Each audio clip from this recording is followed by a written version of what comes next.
আমরা আজকাল দেখছি শাসক বলুন আর প্রধান বিরোধী দল বলুন, তাদের সভা সমাবেশ করতে গেলে বিরিয়ানির প্যাকেট গাড়ি ভাড়া দিয়ে মাঠ ভর্তি করা যায় না, আর উল্টে ইন্ডিয়ান সেকুলার ফ্রন্টে ডাকে যারা উপস্থিত হয় গাঁটের টাকা খরচ করে তারা উপস্থিত হয়। ধন্যবাদ জানাই আপনাদের। আমরা আপনাদের দেখে লড়াই করার সাহস আরো বাড়ছে আমাদের।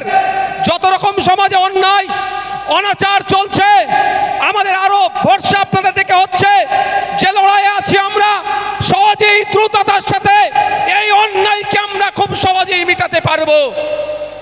বন্ধুগণ, আজকে আমি সকাল 5টাতে বাড়ি থেকে বার হয়েছি। সর্বপ্রথম গিয়ে পৌঁছেছি আমি তারানগরে। ওখানে গিয়ে পদ্মার ভাঙন দেখেছি, কি বিভৎস ভাঙন। আর ওখানকার মায়েরা যারা স্কুলে আশ্রয় নিয়েছে তাদের সাথে কথা বলছিলাম। মায়েদের চোখের পানি দেখে, মায়েদের চোখের জল দেখে আমি ঠিক থাকতে পারিনি যে কি ভয়ঙ্কর পরিস্থিতির মধ্যে দিয়ে তারানগরের মানুষেরা দিন কাটাচ্ছে। আমার একটা কথা মনে পড়ে যাচ্ছে, এই শাসক যখন ক্ষমতায় আসলো মা মাটি মানুষের স্লোগান দিয়ে ক্ষমতায় আসলো, আর আজকে আমি এসে দেখছি মা আমার আশ্রয় কেন্দ্রে ওই স্কুলে মা কাঁদছে। আর মাটি প্রতিনিয়ত মুর্শিদাবাদের মাটি কখনো গঙ্গায় কখনো পদ্মাতে তলিয়ে যাচ্ছে। এই অপদার্থ সরকারের কোনো হুঁশ নাই। আর মানুষ থাকলো কি মানুষ, মা কাঁদছে তার আশ্রয়স্থলে স্কুলে, মাটি গঙ্গা পদ্মায় তলিয়ে যাচ্ছে। আর থাকলো কি মানুষ। আমাদেরকে মানুষ মনে করে, মনে হয় আমাদেরকে মানুষ মনে করে। আমি বিশ্বাস করি না ভাই, শুধুমাত্র ভোটার মনে করে। তাহলে মানুষের প্রসঙ্গটা আসছেই না। আমি ঘুরে আসলাম ওখান থেকে। আমি আপনাদের বলি ওই প্রসঙ্গ একটু ছোট্ট করে বলবো। গিয়ে দেখলাম প্রায় 138টি পরিবার ধ্বংস হয়ে গিয়েছে। এই রিসেন্ট 2-1 মাসের মধ্যে আরো পরিবার হয়তো ধ্বংস হতে পারে যদি সরকার না সদর্থক ভূমিকা নেয়। একদিকে শুভেন্দু অধিকারী বড় বড় কথা বলে, জ্ঞান দিয়ে বেড়াচ্ছে। আমি এই মঞ্চ থেকে শুভেন্দু অধিকারী দিল্লির নেতাদেরকে বলতে চাই, পদ্মা হচ্ছে আন্তর্জাতিক একটা নদী। কেন আপনারা আন্তর্জাতিক নদীর যে স্ট্যাটাস আছে, নর্মস কন্ডিশন আছে, কেউ যদি এই নদী দ্বারা ক্ষতিগ্রস্ত হয় পুনর্বাসনের জন্য যেই রুলস আছে সেই রুলস অনুযায়ী এই 138টা পরিবার ক্ষতিপূরণ পাবে না। এই নিয়ে আপনি একবারও কথা বলতে দেখছি না কেন? হিন্দু হিন্দু ভাই ভাই গল্প শোনালেও যে 138টি পরিবার ক্ষতিগ্রস্ত হয়েছে, ওখানে আমার হিন্দু আমার মুসলিম সমাজের মানুষরাও আছে। অন্তত ওই অপদার্থ শুভেন্দু অধিকারী ওই আমার হিন্দু ভাইদের অন্তত কথা বললে তাও মনে একটু শান্তি আসতো, সেটাও বলেনি। আর আমাদের রাজ্য সরকার খেলা মেলা করে হাজার হাজার কোটি টাকা অপাত্রে দান করছে। ওখানে কংক্রিটের বাঁধ নির্মাণ করেনি, গঙ্গা বক্ষে তলিয়ে যাচ্ছে। মালদা মুর্শিদাবাদ নদিয়ার হেভি অংশ গঙ্গা বক্ষে পদ্মা বক্ষে তলিয়ে যাচ্ছে, কোনো ব্যবস্থা গ্রহণ করছে না। আর উল্টো দিকে হাজার হাজার কোটি টাকা খেলা মেলা করে নষ্ট করে দিচ্ছে। আপনাদের বলি, অনেকের মধ্যে একটা ভুল ধারণা ঢুকিয়ে রেখেছে নাকি ওই গঙ্গা ভাঙন পদ্মা ভাঙন রোধ করা যায় না। আপনারা এখান থেকে যদি মালদাতে যান, ফারাক্কা যখন পার করবেন, গেট আছে না, ওটা কি গেট বলে গো? ফারাক্কা ব্যারেজ আছে তো, তার থেকে ডান সাইডে নতুন আর একটা ব্রিজ তৈরি হচ্ছে না ভাই? হচ্ছে তো নাকি? যদি গঙ্গা বক্ষের ওপরে নতুন করে ব্রিজ নির্মাণ করা যায়, তাহলে গঙ্গা বক্ষে যদি নতুন ব্রিজ নির্মাণ করা যায়, তাহলে কেন গঙ্গার পাড়ে ভাঙন রোধ করা যাবে না? আমাদেরকে ভুল বুঝে রাখা হচ্ছে। তার সাথে সাথে বলছি, পশ্চিমবাংলায় একটা বড় চর্চিত পর্যটন কেন্দ্র হচ্ছে দীঘা। দীঘাতে আমরা অনেকেই কম বেশি গিয়েছি বা তার ভিডিও দেখেছি। মাঝ সমুদ্র থেকে যেভাবে ঢেউ এসে পাড়ে আছড়ে পড়ছে, দীঘার কি পার ক্ষতিগ্রস্ত হয়েছে? একটু আওয়াজ দেবেন আপনারা। তাহলে যদি ঢেউ আছড়ে পড়লেও ক্ষতিগ্রস্ত না হয়, কারণটা কি? ওখানে কংক্রিটের বাঁধ নির্মাণ করেছে, বিজ্ঞানসম্মতভাবে বাঁধ নির্মাণ করেছে, বিজ্ঞানসম্মতভাবে বাঁধের রক্ষণাবেক্ষণ করছে বলে ওখানকার পাড় ধ্বংস হচ্ছে না, ওখানকার মানুষ ক্ষতিগ্রস্ত হচ্ছে না। যদি দীঘায় কংক্রিটের বাঁধ নির্মাণ করে ওখানকার মানুষকে বিপদের হাত থেকে বাঁচানো যায়, কেন মুর্শিদাবাদ, কেন মালদা, নদিয়ার একটা অংশের মানুষকে ওই কংক্রিটের বাঁধ নির্মাণ করে এই বিপদের হাত থেকে রক্ষা করবে না? ভাবতে অবাক লাগছে। মুর্শিদাবাদের মানুষ, মুর্শিদাবাদ জেলায় 22টা বিধানসভা সিট, 20টি সিট রাজ্য সরকারকে উপহার দেওয়ার পরেও আজ আপনারা লাঞ্ছিত হচ্ছেন, বঞ্চিত হচ্ছেন। আপনাদের প্রতিনিয়ত মুর্শিদাবাদের মাটি গঙ্গাবক্ষে চলে যাচ্ছে, পদ্মাবক্ষে চলে যাচ্ছে, আর মাননীয়া শান্তির সাথে ঘুমাচ্ছে। কদিন আগে দেখছিলাম এবার নেপালে যেই ঘটনাটা ঘটেছে, সেই জন্য আমার রাজ্যের মুখ্যমন্ত্রীর নাকি সারাদিন ঘুম হয়নি, সারা রাত তিনি ঘুমোতে পারেননি। নেপালের মানুষ মুখ্যমন্ত্রীকে ভোট দিয়ে, মমতা ব্যানার্জিকে ভোট দিয়ে মুখ্যমন্ত্রীর চেয়ারে বসায়নি।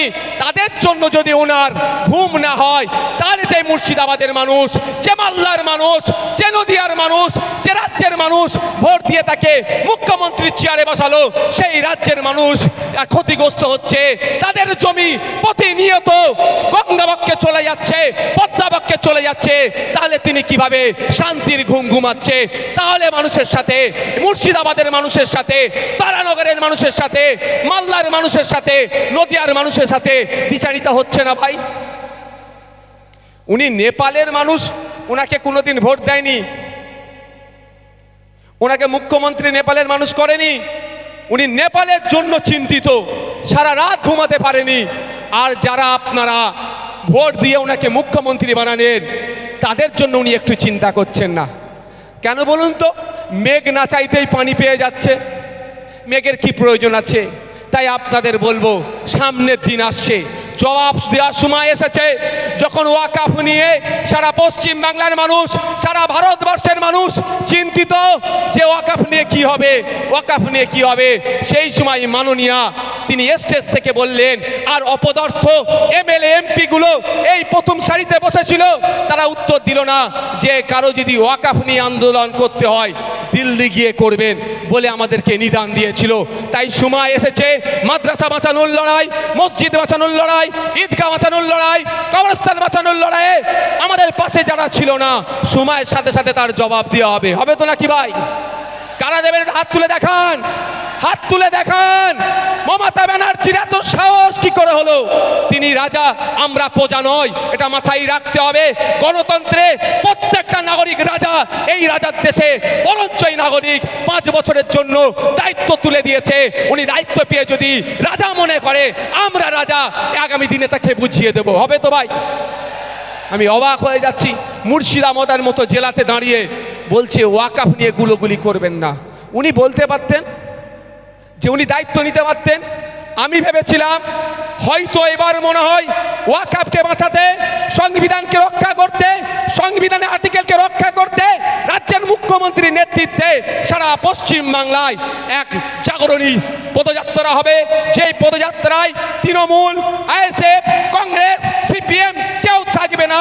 সেই যাত্রায় প্রথম সারিতে মুখ্যমন্ত্রী থাকবে এবং শেষ লাইনেও যারা থাকবে তারা সংবিধান বাঁচানোর লড়াই হাঁটবে, ওয়াকাফ বাঁচানোর লড়াই হাঁটবে। তার পরিবর্তে মুখ্যমন্ত্রী আপনার জেলায় দাঁড়িয়ে অপদার্থ এমপি এমএলএগুলোকে সামনে বসিয়ে রেখে আপনাকে আমাকে জ্ঞান দিচ্ছে যে ওয়াকাফ নিয়ে কেউ আন্দোলন করতে পারবে না। মানে সাহসটা কোন জায়গায় আপনারা দিচ্ছেন বুঝতে পেরেছেন? আপনারাই সাহস দিয়েছেন, ভোট দিয়েছেন। আপনারা ভোট দেওয়া বন্ধ করে দেবেন, আর কেউ চিনতে পারবে না, লাইট আর থাকবে না। আমি কারো বদনাম করছি না। আপনাদের এলাকায় একটা দাবাং নেতা আছে, আইএসএফের নাম শুনে খেপে ওঠে। কে বুঝতে পেরেছেন? আপনারা ভোট দেওয়া বন্ধ করেছেন, মার্কেটে আর খুঁজে পাওয়া যাচ্ছে। হ্যাঁ, পার্টিও তাকে আর পাত্তা দিতে চাইছে না। আমি বোঝানোর জন্য, আমি কারো বিরুদ্ধে নয়, কারো বিরুদ্ধে নয়, কিন্তু আমি বোঝানোর জন্য বলছি, ভোট যতক্ষণ দেবেন বাঘ আর ভোট দেওয়া বন্ধ করে দেবেন। আর বললাম না, না ওটা বলবো না, না লড়াকু লোক ওইটা আমি সম্মান দিই। যেন লড়াইটা তৃণমূলের বিরুদ্ধে, অন্যায়ের বিরুদ্ধে সত্যিকারের লড়াই, এটাকে আমরা সম্মান দিই। যাক, তাহলে বুঝতে পেরেছেন যে আজকে আপনার ভোট নিয়ে আপনাকে জ্ঞান দিচ্ছে, তাকে জবাব দেওয়ার জায়গা আপনাকে তৈরি করতে হবে। আপনার হাতে সেই পাওয়ারটা আছে। সংবিধান, আমার দেশের সংবিধান আপনাকে, আমাকে, বিশ্বজিৎ দাকে, সনদ দাকে, শাহাবুদ্দিন সিরাজীকে, নাসির সাহেবকে এবং এখানে যারা আছে প্রত্যেকটা ভারতীয়কে সমান অধিকার দিয়েছে সংবিধান। আপনাকে আমাকে আগামী 5 বছর আমি কি খাবো, কি পড়বো, আমার ছেলে মেয়েরা কোথায় পড়াশোনা করবে, আমি ইনকাম কত করব, এবং সরকারি কর্মচারীরা ডিএ পাবে কি পাবে না সেটা নির্ধারণ করার জন্য একবার করে সুযোগ দেয়। প্রতি 5 বছর ছাড়া ছাড়া পশ্চিমবাংলার, আমাদের রাজ্যের আইন যেখানে তৈরি হবে তার আপনার জনপ্রতি পাঠানোর একটা করে সুযোগ দেয়। দুর্ভাগ্য আমাদের, যখন ভোট আসে তখন আমরা সুযোগটা সঠিক জায়গায় কাজে লাগাতে পারি না। না লাগানোর ফলে এই মুর্শিদাবাদ জেলাতে প্রায় 86 লক্ষ মানুষ আছে। 86 লক্ষ মানুষ থাকার পরেও এখনও একটা মানে সম্পূর্ণরূপে ইউনিভার্সিটি আপনারা পেলেন না। পেয়েছেন? কেএন কলেজকে ইউনিভার্সিটি করেছে।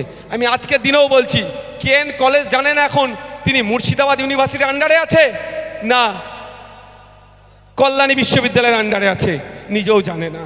এবারে আমি আপনাদের বলি, কেএন কলেজের একটা ঐতিহ্য ছিল, ঐতিহ্য আছে। কেএন কলেজের ইতিহাস দেখুন।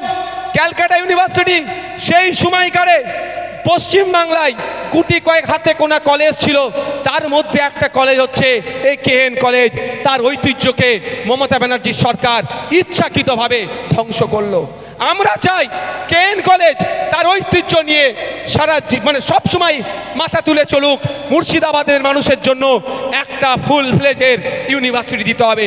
এমনি এটা তথ্যভিত্তিক মানে আমি একটা প্রসঙ্গক্রমে বলছি, 10 লাখ মানুষ থাকলে একটা ইউনিভার্সিটির প্রয়োজন আছে। মুর্শিদাবাদে 86 লক্ষ মানুষ বসবাস করে, তাহলে কম করে 8 থেকে 9টি ইউনিভার্সিটির দরকার। এখন অপদার্থ সরকার কটা দিয়েছে বলুন? হ্যাঁ, একটা আলিগড় মুসলিম ইউনিভার্সিটির ক্যাম্পাস, ওর গেট দেখলেই বোঝা যাবে ইউনিভার্সিটির মধ্যে কি আছে। আর একটা আমাদের কেএন কলেজের ঐতিহ্য গরিমাকে ধ্বংস করে দিয়ে একটা প্রাইমারি স্কুল টাইপের বানিয়ে দিয়েছে। দেখবেন কিছু কিছু প্রাইমারি স্কুলের বিল্ডিং বড় আছে, ভেতরে কিন্তু টিচার নাই। ওই জন্য প্রাইমারি স্কুল বললাম আমি। তাহলে কেন? যদি আমাদের মুর্শিদাবাদের ছেলে মেয়েরা হাতের কাছে শিক্ষা পেয়ে যায়, যদি আমাদের মুর্শিদাবাদের ছেলে মেয়েরা সহজেই অ্যাক্সেস করতে পেরে যায় উচ্চশিক্ষার জায়গায়, তাহলে আর ওদের হয়ে বোমটা বাঁধবে কে? ওদের হয়ে বুথটা দখল করবে কে? ওদের হয়ে মারামারিটা করবে কে? ওদের হয়ে হিংসাটা ছড়াবে কে? সেই জন্য মুর্শিদাবাদকে সুকৌশলে পিছিয়ে রাখার চেষ্টা হচ্ছে। তাই বন্ধুগণ, একটু ভাবার চেষ্টা করবেন।